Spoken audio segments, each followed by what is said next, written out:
и векодили за съединител и маховик.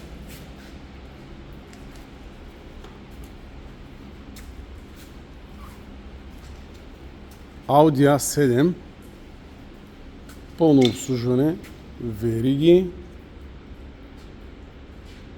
повдигачи, водни помпи, пистови ремъци и най-важното чисто нови валове, защото те са приключили матча. Екари, чисто нови, оригинални валове, 4 броя за героя, оригинално Volkswagen. Чисто нови вериги ще слагаме след малко. Старите са долу на земята вече. Audi A7 2020. Друго какво?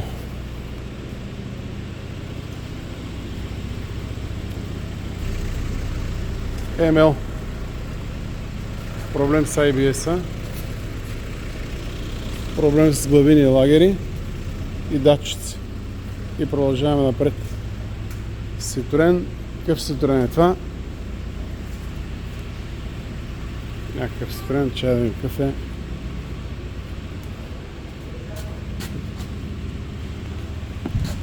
Citroen Picasso. Това нещо е тук за проблеми с инсталации, тоци, оттичка на ток. В момента го работим на финалната права и то. BMW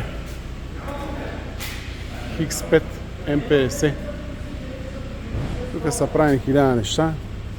В момента проверяват се компресии, замерват се инжектори и прочее. И той е на финалната права.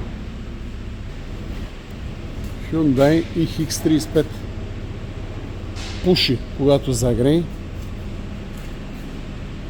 Тресе мотор, работи неравномерно. Проблемът се оказа в инжекторите, ремонтирани и рециклирани инжектори. Сега ще ги монтираме малко по-късно. Ето ги иде в тук. След малко ще монтираме инжекторите по местата и е готова за издаване. Шкода Октавия. Това е годината е Шкода. Трябва да я видим.